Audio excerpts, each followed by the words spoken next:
Hey guys, today I'm going to be talking about how I changed the coolant in my 2005 SeaDoo GTX. According to the shop manual, this should be done every 100 hours or before storage at the end of the season. Before you attempt this yourself, you should consult with the shop manual. I'll link that down below. It's going to be on pages 40, 41, and 42 of the book, or pages 58, 59, and 60 of the PDF.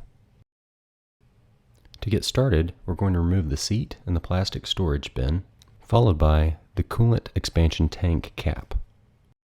Place a container to catch the coolant underneath the ride plate and use a 5mm Allen key to take out the drain plug.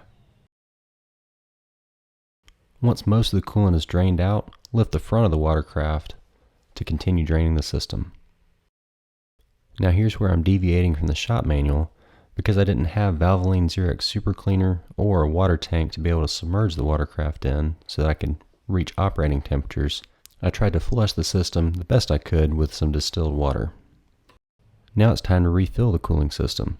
This is going to be done with a 50-50 coolant to distilled water mix. You want to leave your container underneath the ride plate and leave the drain plug out as you start to refill.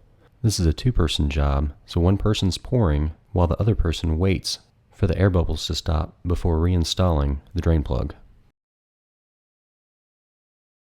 Keep adding coolant until you get within the normal range on the expansion tank. You're now going to need to run the engine for 2 minutes.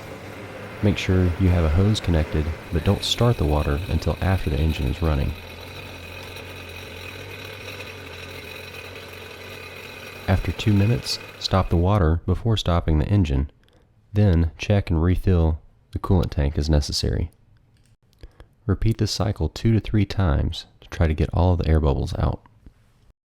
Use a coolant tester to make sure that the coolant won't freeze in the coldest temperatures that it will be exposed to. The final step, just put the cap back on the expansion tank and put the plastic tray and the seat back on. Special thanks to my wife for helping me out with this video.